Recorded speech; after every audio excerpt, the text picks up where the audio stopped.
usia Pegayaman itu termasuk usia sudah berabad 750 tahun, keunikan-keunikan itu muncul di Pegayaman.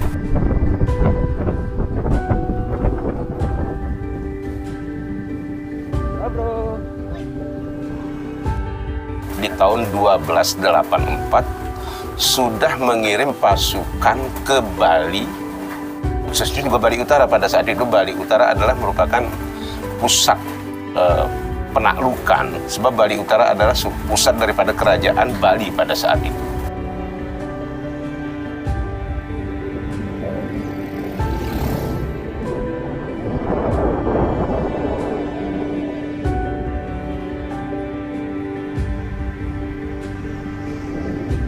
Jadi budaya yang berkembang itu budaya Bali yang Islami ada di Pegayaman. Kemudian nilai akulturasinya tadi, ada nilai akulturasi yang berkembang dengan akulturasi Bali.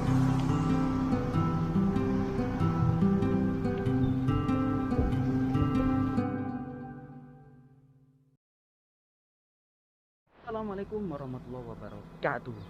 Balik lagi dengan saya Rifki, tetap di Rif Journey.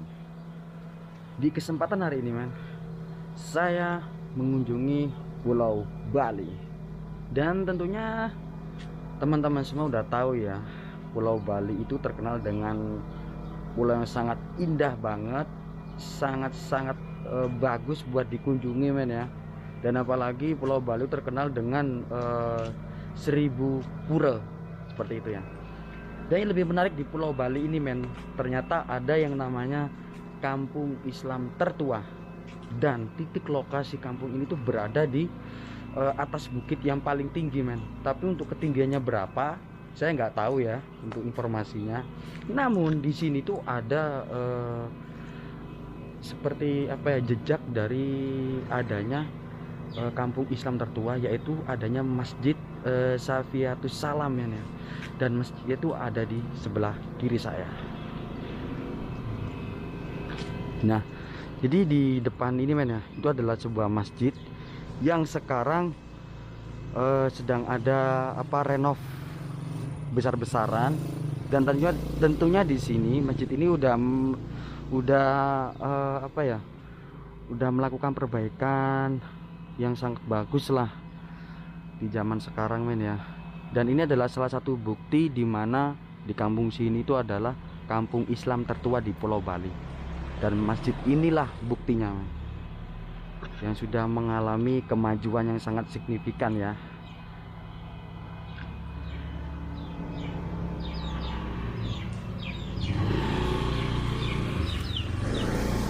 Jadi mungkin teman-teman jangan heran ya kalau di Bali itu dengan budaya-budayawannya, dengan besarnya agama Hindu di Pulau Bali, itu di sini masih banyak untuk untuk pemeluk agama Islam ya masyarakatnya. Dan yang paling besar itu ada di daerah sini di perkampungan Islam tertua dan keberadaannya itu ada di atas bukit Dan sayangnya tadi ya waktu saya berangkat ke sini itu hujan lebat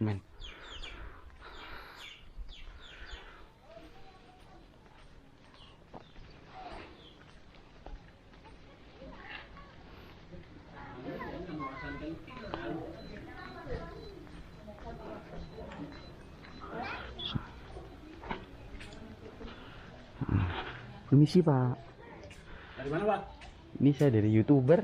Oh, ya. Permisi ya Pak ya. Nah ini yang ini cekin Pak. Ya, udah nanti aja Pak. Masih mau ke sana dulu. Nah, tadi ada bapak-bapak mengizinkan saya untuk mungkin ya mencari informasi lah tentang perkampungan di sini. Nah, udah lihat sendiri Oke, di atas itu bukit paling tinggi. Itu kelihatan pohon-pohonnya Dan memang ini suatu bentuk dimana dengan adanya perkampungan Islam tertua ini yang berada di Pulau Bali, berarti semua penduduk masyarakat di Bali ini saling menghargai. Jadi tidak ada yang namanya membedakan dan lain-lain sebagainya lah. Harus ada namanya toleransi, dan di sini gue suka banget masyarakatnya tuh ramah di Bali. Seperti itu men. Dan di sini tuh penduduk di sini tuh untuk pekerjaannya sebagai petani cengkeh men. Sebagai petani cengkeh. Dan contohnya di dalam sini.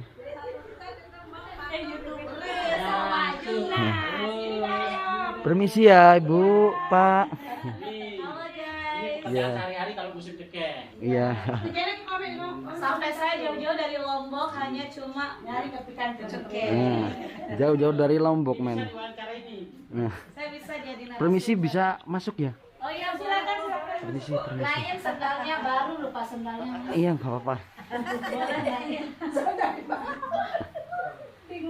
Masuk YouTuber cantik-cantik. Tahu gitu pakai gini.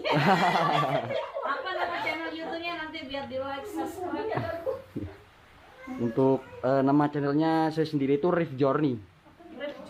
Riff Journey.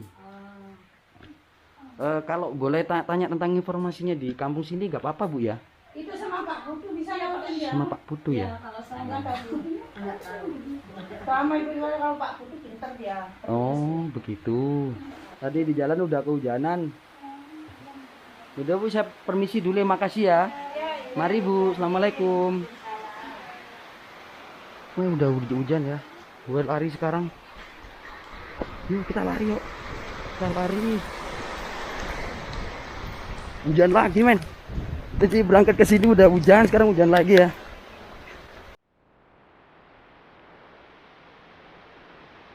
Oke. Saya udah di area masjidnya men ya. Dan kembali saya jelaskan lagi men, bahwa inilah bentuk dari sejarah peradaban umat Islam, atau bisa disebut juga kampung Islam tertua di daerah Bali men. Dan tentunya tempat ini itu udah hampir mencapai di ketinggiannya ya. Jadi ini udah hampir ketinggian dari Pulau Balinya men. Alhamdulillah untuk masjid peninggalan dari era 16 berapa ya Masehi itu udah melakukan perbaikan-perbaikan yang sangat signifikan, udah ada kemajuan. Alhamdulillah ini udah bagus banget.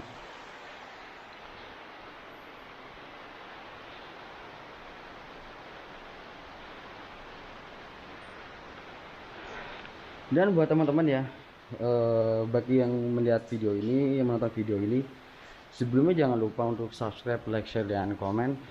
Dan juga jangan lupa tekan tombol loncengnya agar teman-teman selalu menerima notif video terbaru dari saya. Nah, ini juga salah satu buktinya men ya. Ini beduk tertua. Ini beduk tertua men.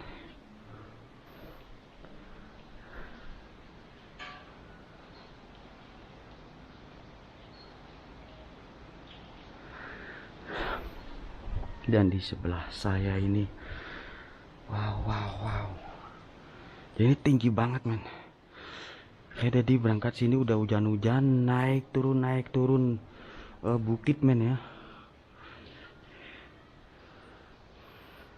Dan mungkin nanti kalau ini jadi men ya, ini mungkin nanti saya mau ke itu kalau disebut di sini sebagai budayawan men ya, mungkin juga sesepuh atau yang tahu persis tentang cerita adanya kampung Islam tertua di sini men.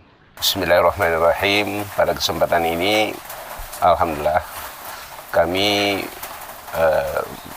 sedikit menerangkan tentang Pegayaman dan keberadaannya selama ini. Jadi secara kesejarahan Pegayaman itu saya sebagai bisa dikatakan selama ini mencari jejak daripada pergerakan Pegayaman secara kesejarahan, dan kami buat satu sikap bahwa data-data tentang perjalanan Pegayaman ini pasti akan berkembang kami dapatkan. Di awal kami mendapatkan Pegayaman itu kedatangannya di tahun 1648. Kisahnya ketika Raja Agung I Gusti Ngurah Panji Sakti Kerajaan Raja Buleleng mengadakan satu ekspansi ke Jawa Timur, ke Kerajaan Belambangan. Pada saat itulah kemenangan daripada I Gusti Ngurah Panji Sakti yang bekerja sama dengan Mataram Islam pada zaman Amangkurat I, yang pada saat itu dipimpin oleh Tumenggung Danufaya, penyerangannya ke Belambangan juga dari Mataram Islam, bertemu dan bekerja sama dengan Panji Sakti, berhasil mengalahkan Belambangan. Dan pada kesempatan itulah merekrut 100 laskar tentara Belambangan untuk diajak ke Pulau Dewata ini, khususnya ke Buleleng, kemudian ditempatkan di satu tempat yang bernama Desa Pegayaman ini. Jadi Pegayaman ini diambil dari sebuah nama buah, yaitu buah gatep. Kalau bahasa Jawanya itu gayam, gayaman jadi Pegayaman. Jadi fungsinya orang-orang Pegayaman atau laskar, 100 laskar dari Belambangan itu ditempatkan di Pegatepan ini atau di Pegayaman ini adalah sebagai benteng, sebagai penjaga keamanan wilayah Den Bukit atau Bali Utara, Buleleng. Jadi Den Bukit dikenal pada saat itu. Nah, akan tetapi dari perkembangan, dari hasil kajian dan penelitian kecil-kecilan yang saya lakukan, kembali saya menemukan referensi. Ternyata Pegayaman lebih awal 4 abad sebelumnya sudah ada dengan ketika Raja Singosari Kertanegara di tahun 1284 sudah mengirim pasukan ke Bali, khususnya juga Bali Utara. Pada saat itu Bali Utara adalah merupakan pusat penaklukan, sebab Bali Utara adalah pusat daripada kerajaan Bali pada saat itu. Dan Singosari di bawah Kertanegara memerintahkan 3 pasukan untuk datang ke wilayah Bali Utara, yaitu pasukan Pagaruyung yang dipimpin oleh Kebo Bungalan, pasukan darat Pagarwesi dipimpin oleh Lembu Ental, dan satu yang menarik, ini pasukan gerilyanya ini adalah pasukan yang dipimpin oleh Jaran Wahab, atau dalam sering disebut Kiai Wahab. Nah, Kiai Wahab inilah yang beragama Islam dengan pasukannya yang berhasil mengalahkan kerajaan Gandapura atau kerajaan Gandaharum yang dipimpin oleh Hyaning Hyang Adi Dewa Lencana pada saat itu. Nah, logikanya dari keterangan dari Bali Pustaka yang saya dapat dan juga dari buku Negara Kertagama Empu Prapanca, kebenaran tahun di dalam buku Negara Kertagama di 1284 betul. Kemudian di penyerangannya juga dalam buku Pustaka Bali yang disusun oleh Insinyur Ketut Darmaya, itu dikatakan bahwa yang mengalahkan kerajaan Gandapura pada saat itu adalah ketika pasukan gerilya dari yang namanya Pagar Ayam yang dipimpin oleh Kiai Waha inilah mulai diletakkannya posisi orang Islam di Bali, khususnya di Bali Utara, yaitu di hutan Pegatepan ini juga. Nah, pada kesempatan itu ada 3 tempat, yaitu yang pertama namanya di Kampung Jarat. Jadi karena Kiai Wahab ini adalah pimpinan pasukan dari Jarat, dari Gujarat, bisa jadi dan patut diduga Kampung Jarat yang ada di Singaraja itu juga adalah berasal dari orang-orang yang berasal dari Gujarat yang dipimpin oleh Kiai Wahab. Dan juga ada satu tempat, yaitu yang pertama di Kampung Jarat, Yehtaluh atau Kepenarukan Singaraja, kemudian Pegayaman, kemudian ada satu tempat namanya Tibekauh. Tibekauh ini kalau menurut analisa menjadi sekarang Desa Tegalinggah. Nah, ini berarti cikal bakal awal kedatangan umat Islam di Bali bisa dikatakan. Sebab kita sudah berumur, kalau dilihat dari data terakhir itu dari Singosari berarti sudah 750 tahun yang lalu berarti keberadaan umat Islam ada di Bali sebelum Majapahit berdiri. Itu berarti logikanya demikian. Ya. Dan ini mau tanya ya Pak ya. Ya. Dari sekian cerita yang sudah jenengan ceritakan, apakah dulu sebelum Majapahit masuk ke Bali itu agama di Bali sudah Hindu atau gimana? kalau kita lihat lagi kembali ke Bali itu ke masa abad pertamanya lagi Bali sudah animisme dan dinamisme gitu dulu. Kemudian penganut sekte dari umpamanya Sora, dari Wangsa Sora, kemudian dari istilahnya semua berawal dari animisme dan dinamisme yang berkembang di Bali. Kan gitu kita lihat ya, ininya. Kemudian berkembanglah ada sekte Kali. Ketika dari Kalingga menguasai Bali, ada waktu sekte Kali. Kemudian ketika Mataram menguasai Bali, kemudian ada Wangsa Buddha dari Sailendra, itu kan yang Singamandawa. Kemudian dari Sriwijaya, kalau ini secara urutan begini jadinya di Bali ini. Dari yang saya baca biar tidak salah. Semua penguasa-penguasa di Bali yang itu bertahap dengan kedatangan yang berbeda, seperti umpamanya kalau kita kembali lagi ke abad yang pertama, kan kita pasti akan melayunes pasti ke sana dari awal-awal kedatangan orang-orang yang ada di Bali kan gitu. Tidak ada yang asli kalau kita lihat kan begitu ya. Jadi kembali dari abad ke-6 dari Kalingga itu sudah menelurkan sekte di Bali dengan alirannya masing-masing, dengan aliran animisme dan dinamisme masing-masing.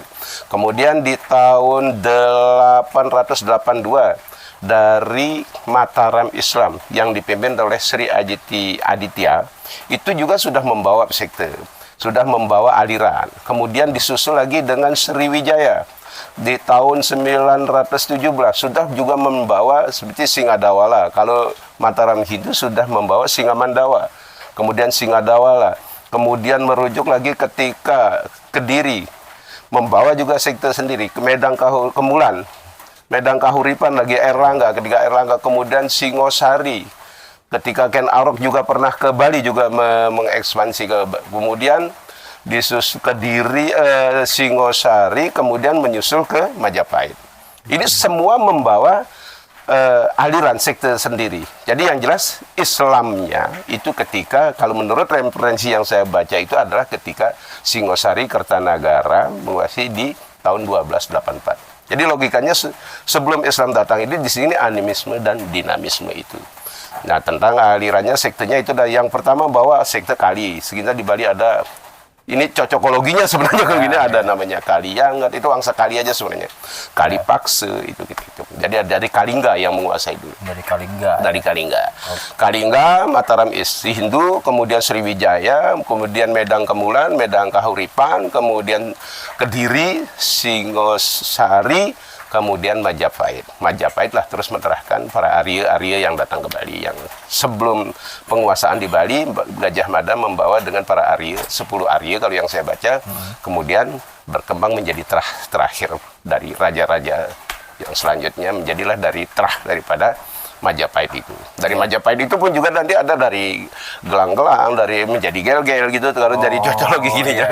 Iya gitu. Kemudian ada Kepakisan, Semara Kepakisan, kemudian nanti ada si Watu Renggong, kemudian ada dari orang tuanya Panji Sakti sendiri juga berawal dari gel-gel tersebut dalam Sagening. Kemudian dari sanalah kemudian menyebar menjadi 9 kerajaan yang ada di Bali. Oh gitu ya. Ya, kita kira dari Majapahit itulah kemudian lagi sebagai, kalau bisa dikatakan sebagai yang terakhir mengeluarkan prasasti lah buat terakhir di Bali. Itu berkembang menjadi raja-raja kecil dari 9 kerajaan yang ada di Bali. Saya kira gitu. Ada di Bali. Oke. Dari semua cerita itu legenda ya itu ya. Termasuk legenda apa bukan? Kalau sekarang gini lagi, itu catatan sejarah yang berangkat dari yang saya baca ini lagi kembali ada 35 prasasti. Jadi kalau dibilang legenda gimana ya? Legenda itu jadi kalau dibilang mitos bukan juga ya, gimana ya? Jadi kenyataan yang berangkat dari prasasti. Berarti ada artefaknya, ada arkeologisnya, berarti jelas ya. Jelas. Ada babadnya, umpamanya kayak Pegayaman.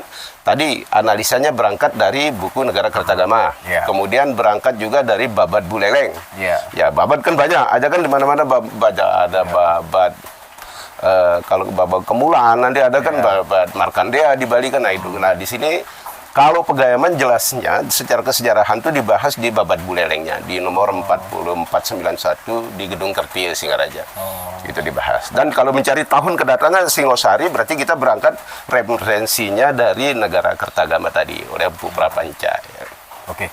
Dari ceritanya ini sudah ya, maksudnya Ya. sudah masalahnya sudah masa Oke, lalu. sejarah. Sekarang ke Kekiniannya. ya, kekiniannya. Ya, gimana Ini. gimana? Apalagi? Tadi kita melihat dari ujung atas sana, kan saya kan dari atas. Ya, berarti sudah wilayah Pegayaman yang Bapak lewati tadi. Sudah mulai kampung Iya, Islam. Pegayaman dari atas. Oke. Nah, sampai atas sampai ke sini ya. Ya. Itu dari sana terlihat ada beberapa rumah yang masih jauh-jauh ya, Ya, ya. jaraknya nggak deket-deket. Ya. Sampai sini itu kira-kira itu ada berapa jiwa, Pak? Gitu. Ah, ah.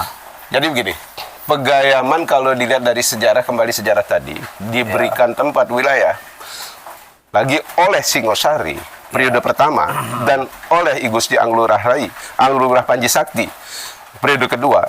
Jadi yang periode pertama di 1284, kemudian periode kedua di 1648.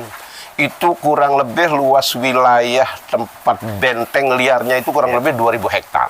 2000 hektar. Pertama di periode pertama di periode Singasari itu dari ini dah wilayah desa ini dari desa pusat desanya ini sampai ke perbatasan Tabanan. Itu adalah sebagai benteng juga penjaga keamanan untuk Den Bukit. Dan juga di periode Panji Sakti masih di sekitaran di 2000 hektar itu. Bisa dilogikakan yang membuat batas wilayah Kabupaten Buleleng dan Tabanan adalah orang Pegayaman yang memang ditugaskan di perbatasan. Nanti Mas kalau lewat ke arah Denpasar nanti akan melihat di sana ada tugu besar, ada nanti musola Al-Basit di desa Pancasari, itu dulu masih wilayah Pegayaman itu. Jadi dulu namanya di Sebenyah ketika ada pemekaran menjadi desa Pancasari. Dan sekarang masih banyak testimoni orang-orang Pegayaman di perbatasan itu. Ada Masjid Al-Falah, ada musola Al-Basit, kemudian ada lagi musola di Timur Bukit. Nah, itu di lapangan golf Bali Handara Kosaidu di sana.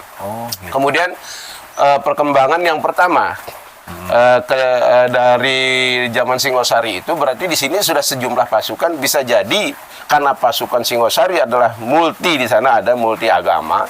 Jadi tidak semua yang datang bisa jadi patut diduga tidak semua beragama Islam dan diletakkan di sini. Kemudian yang di periode kedua ketika kedatangan Panji Sakti, nah itu 100 orang laskar itu sudah pasti Muslim pada saat itu yang diletakkan di sini.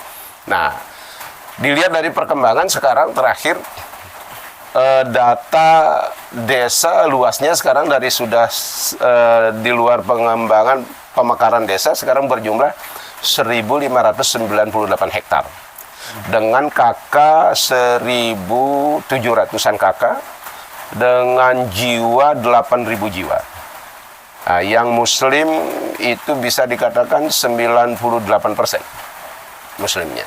Nah, yang umat Hindu ada di bagian atas saja. Mas nanti kalau lewat di shortcut sekitar itu aja. Gitu. Dan beliau pun sahabat-sahabat kita nyame Hindu yang ada di sana itu adalah datang ketika di tahun 1963 ketika erupsi Gunung Agung.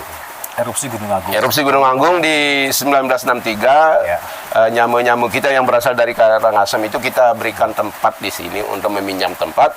Kemudian ada yang dikasih minta, yang dia sebagai penggarap.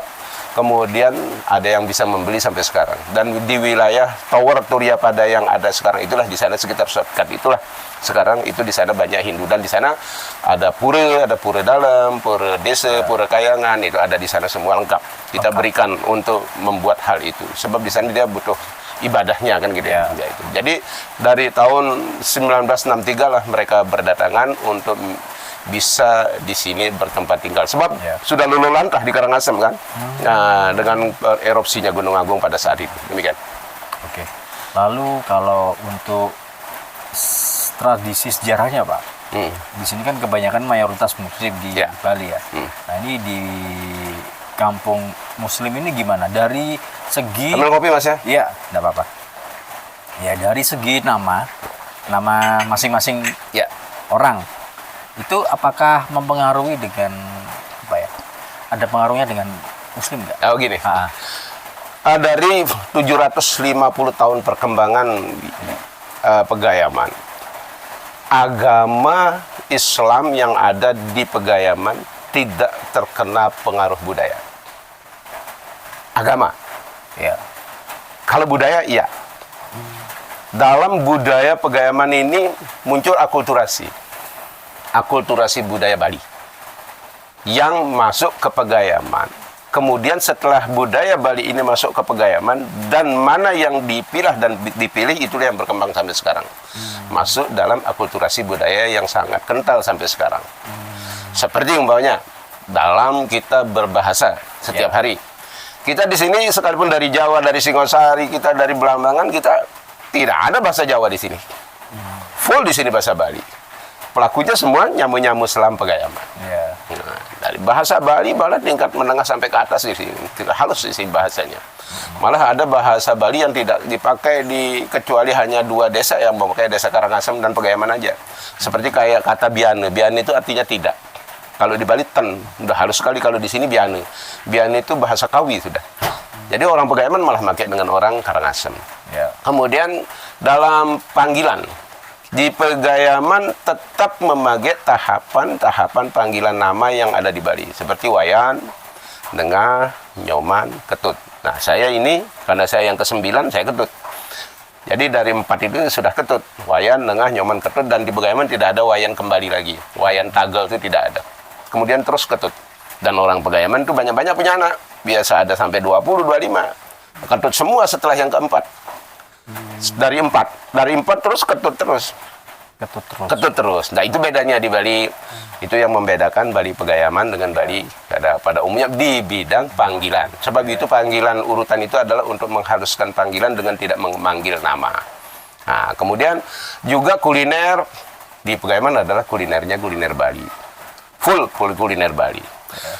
Kemudian rainannya atau hari raya dan peringatan-peringatannya, tahapannya juga pakai tahapan sebagaimana di Bali. Seperti umpama pembuatan jajan, itu namanya penapean. Ngai jaje istilahnya, terus penapean, kemudian penampahan itu ketika motong sapi atau motong binatang untuk di hari rayanya, kemudian ada umanis namanya. Itu tahapan di Bali itu berjalan juga di Pegayaman. Kemudian sistem pengairan subak juga berlaku di Pegayaman. Sistem subak yang berjalan di Pegayaman sistem subak Bali. Cuman perlakuannya seperti subak Pegayaman. Artinya apa? Kalau di Pegayaman nyari Banten dan jual Banten tidak laku, sebab tidak ada yang beli nanti. Sebab di sini Islam semua.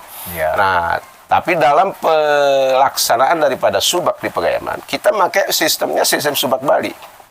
Jadi seperti ada istilah mapag toye kalau di subak, di Pegayaman juga ada istilah-istilah itu mapag toye.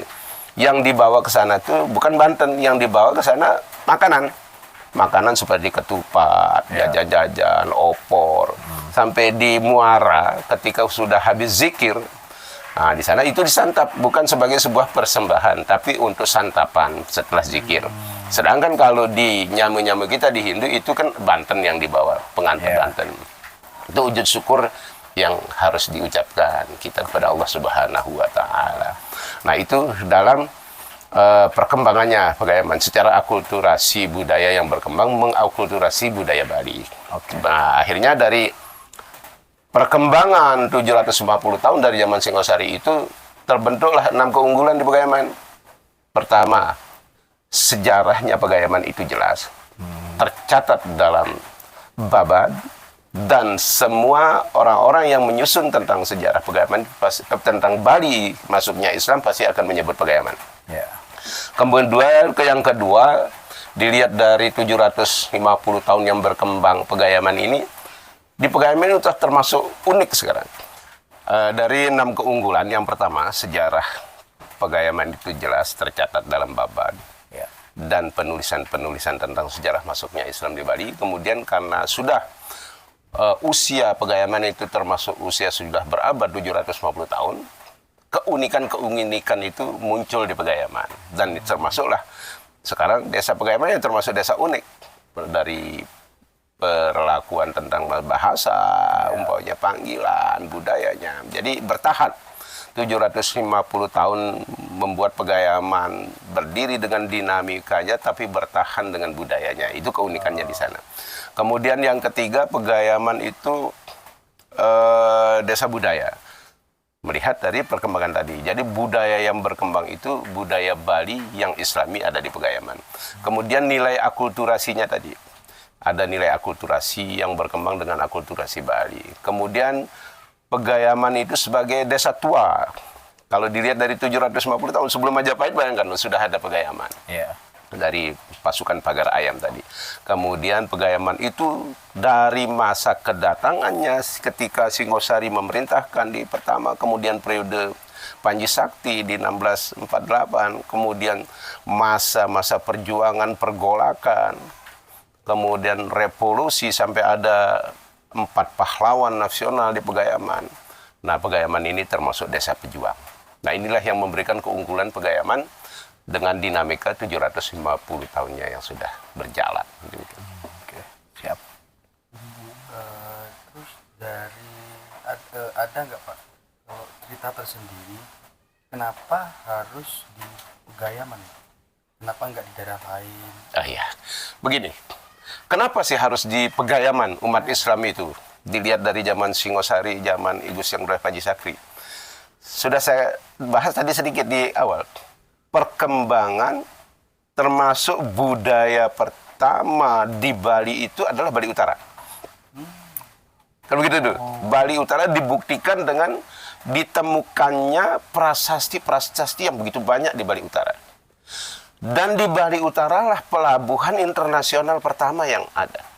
Di Desa Bungkulan, Desa Sangsit, Tajekula, di sekitar itu, di Singaraja Pinggir. Dan Gajah Mada sendiri menaklukkan Bali itu dari Bali Utara. Dari Desa Tianyar, Gajah Mada memporak-porandakan Bali pada saat sebelum Majapahit datang.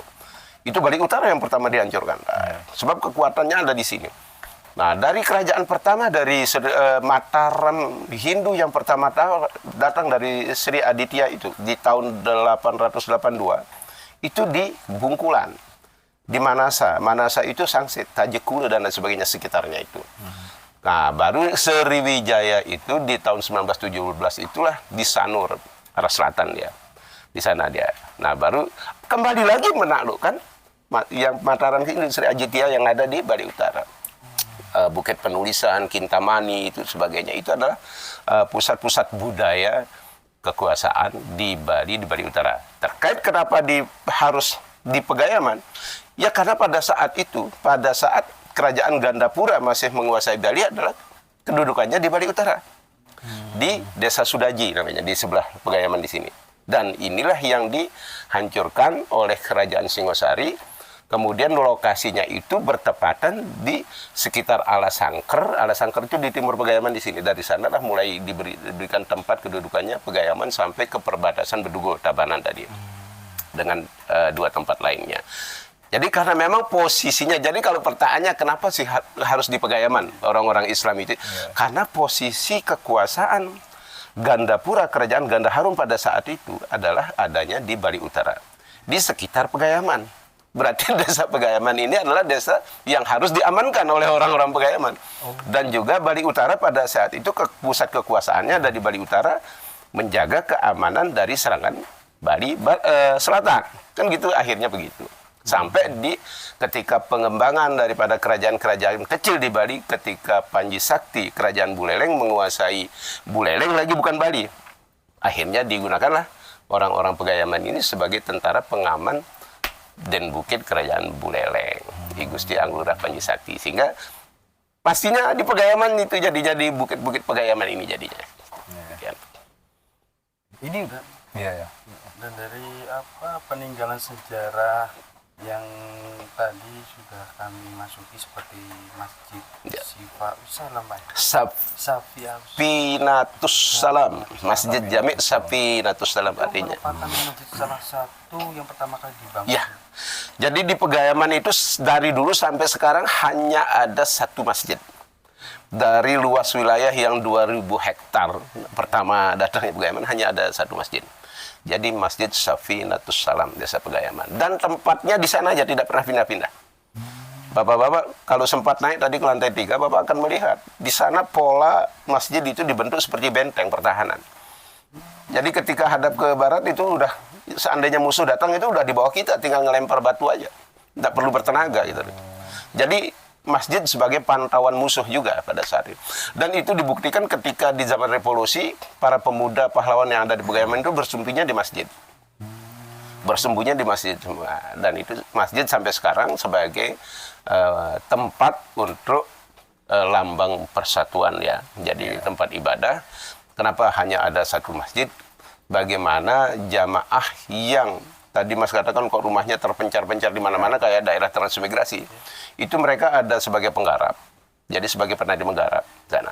Dan itulah nanti yang akan datang ke Pegayaman setiap hari Jumat. Mencari keluarganya sambil Jumatan. Sambil sholat Jumatan. Jadi tali silaturahim itu tetap terjaga. Itu tujuannya. Kalau musola silakan banyak-banyak. Nggak apa-apa. Tapi kalau masjid cukup satu aja. Kan cukup besar masjid ini ke lantai 3 udah sekarang. Kayak besar, 3.000 udah berisi. Nah itu dari 8.000 jiwa kan 4.000 lah yang sholat. Kan gitu ya. Kan masih nampung kita gitu. Dan ini masih pengembangannya masih jalan terus. Kira-kira begitu itu. Terus apakah bukti keberadaan peninggalan dari Raja Buleleng tersebut memang sudah ada masih ada di sana, di mimbar sana ya? Ya, jadi itulah buktinya bagaimana pengayoman dari seorang raja. Pertama, kita diberikan lahan. Artinya begini, antara warga Pegayaman dan pihak kerajaan itu saling memberi manfaat. Dari zaman Singosari begitu juga. Diletakkan di sini, diberikan wilayah, kompensasinya kan gitu ya. Nah, kompensasinya apa? Menjaga wilayah Buleleng. Ketika juga Panji Sakti, demikian juga. Kompensasinya apa? Jaga Buleleng ini. Makanya banyak dari kalangan Puri juga mengatakan kalau tidak ada Pegayaman tidak ada Buleleng. Kenapa? Karena yang mengamankan Buleleng adalah Pegayaman dari arah selatan. Jadi kompensasinya itu Pegayaman diberikan 2.000 hektar ini apa? Silakan pertanggungjawabkan wilayah ini. Buleleng ini, tanggung jawabnya adalah kerajaan Buleleng, amankan. Sampai sekarang jadinya begitu. Dan ini membuat warga Pegayaman ini mandiri secara total. Tidak tergantung pada kehidupan kerajaan.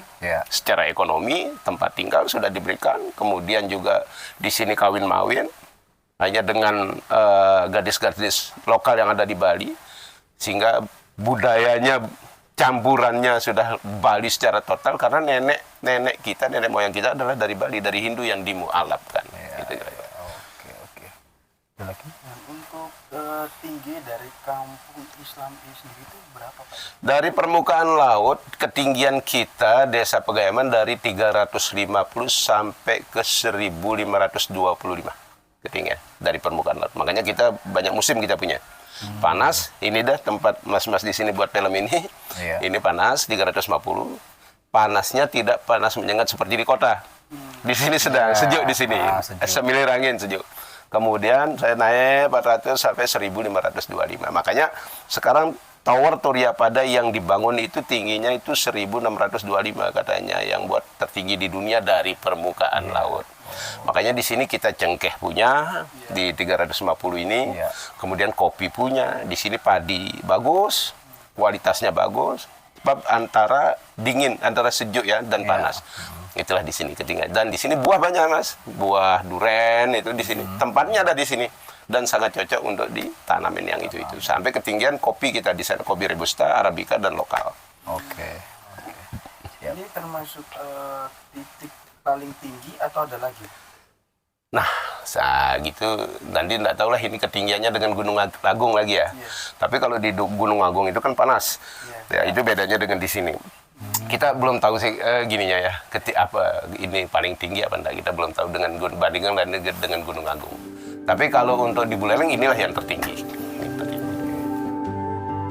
Oke, Pak, mungkin ada hal yang perlu disampaikan terkait akulturasi budaya di kampung ini, Pak. Kepada teman-teman. Ya, baik untuk pemirsa semuanya, siapapun yang mendengar konten ini, mari pelajari sejarah.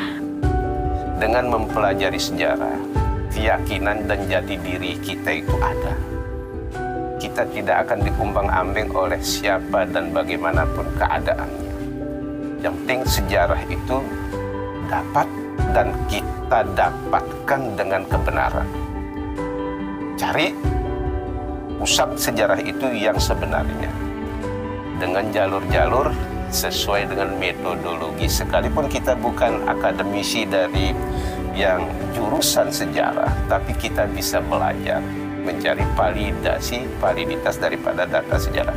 Dan itulah yang akan menguatkan diri kita generasi ke depan kita tidak diombang-ambing oleh sebuah kepentingan, apalagi itu kepentingan politik. Itu aja dari saya. Dari Pegayaman, Ketut Muhammad Soeharto. Siap. Ya, terima kasih banyak Pak Harto. Siap. Assalamualaikum warahmatullahi wabarakatuh. Waalaikumsalam warahmatullahi wabarakatuh.